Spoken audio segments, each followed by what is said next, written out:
जब लोग प्रयागराज आते हैं तो संगम नदी का दर्शन करने के साथ साथ कई टूरिस्टिक प्लेसेस पे भी जाते हैं। इनमें से एक है चंद्रशेखर आजाद पार्क।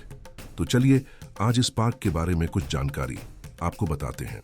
लेकिन उससे पहले हम धन्यवाद करना चाहते हैं हमारे स्पॉन्सर्स होटल राही इलावर्त, होटल राही त्रिवेणी दर्शन और प्रयागराज के सबसे प्रसिद्ध फ्लोटिंग रेस्टोरेंट के ऑनर्स और उनके पूरे स्टाफ का, जिन्होंने हमारी महाकुंभ और प्रयागराज की फिल्म सीरीज को पूरा कराने में एक अहम भूमिका निभाई है।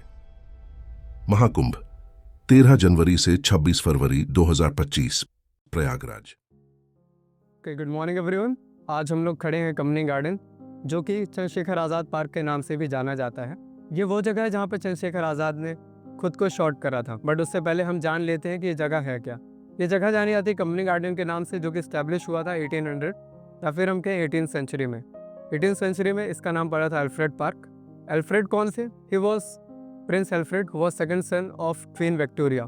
Prayagraj was totally inspired by Britishers, totally it was under the British rule. So उस टाइम पे ये पार्क ब्रिटिश ऑफिसर्स के लिए बनाया गया था ताकि वो यहाँ पर घूम सके, आना जाना कर सके। इन 18th सेंचुरी ये पूरा बन गया था। उसके बाद क्या हुआ, चंद्रशेखर आज़ाद जिनकी आप मूर्ति पीछे देख रहे हैं, उनका बर्थ हुआ 1906 ऑफ 23 जुलाई 1906 में उनका जन्म होता है भाबरा विलेज में, जो कि मध्य प्रदेश में है। मध्य प्रदेश में उनका जन्म हुआ। उसके बाद वो इंस्पायर हुए जो हमारा जलियांवाला बाग मैसेकर हुआ, जो कि 1919 का अमृतसर का मैसेकर था, जहाँ पर जनरल डायर ने ओपन शॉट करवा दिया था लोगों को, जो कि अपनी बैसाखी का सेलिब्रेशन कर रहे थे, जहाँ पर करीब 1000 लोग मारे गए थे और 1500 लोग इंजर्ड हुए थे। उसको देखते हुए उनके मन में बहुत ज़्यादा क्रांतिवीर था। वो क्रांतिवीर तो थे ही और बहुत ही ज़्यादा बहादुर थे।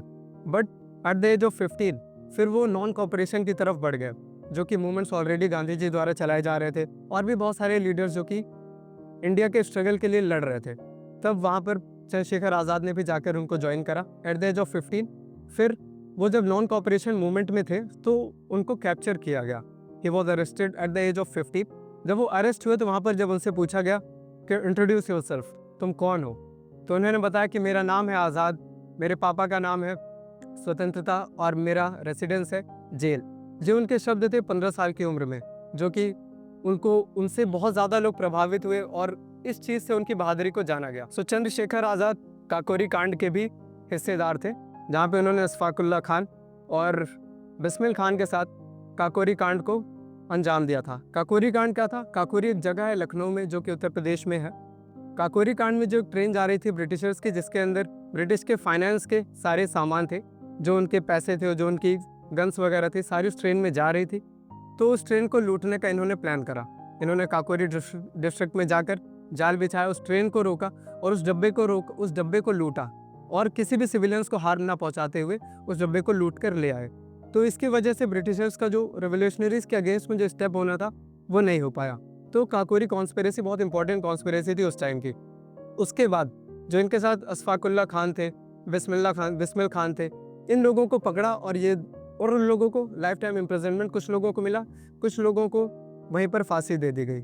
इस चीज़ के अगेंस्ट लड़ने के लिए फिर चंद्रशेखर आज़ाद प्रयागराज में आए और वो पंडित जवाहरलाल नेहरू के पास आनंद भवन में गए, वहाँ पर मीटिंग वगैरह की, बट वहाँ पर कुछ बात बनी नहीं। फिर वहाँ से वो भाग कर आए अल्फ्रेड पार्क में। तो यहाँ से शुरू होती है अल्फ्रेड पार्क की कहानी चंद्रशेखर से जुड़ी हुई। वो आए यहाँ पर और यहाँ पर आकर बैठकर वो चाय पी रहे थे।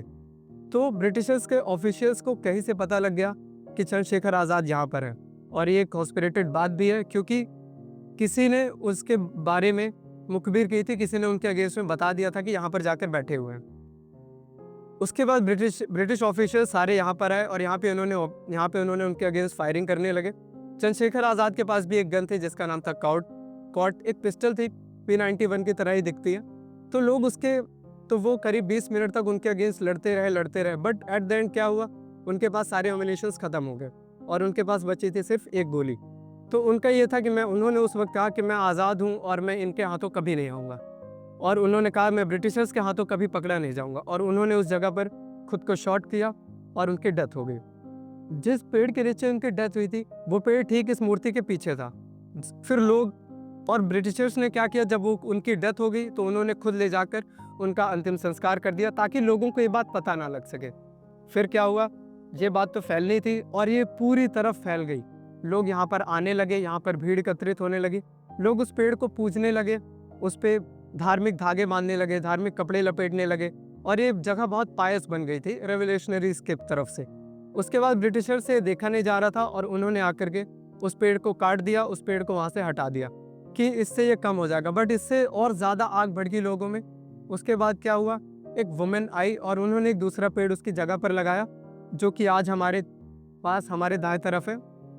सो ये थी पूरी कहानी। उसके बाद आज़ाद हमेशा के लिए अमर रहे और आज भी हमेशा जाने जाते हैं। आज हम देख सकते हैं यहाँ पे बहुत सारे स्कूल के बच्चे भी आए हुए हैं चारों तरफ। तो ये एक जगह बहुत ही ज़्यादा पेट्रियाटिज़म बढ़ाने के लिए है कि हमारे यूथ इस चीज़ को जानते रहें और पेट्रियाटिज़म हमारे पास हमेशा इसी तरह स्प्रेड होता रहे। Thank you.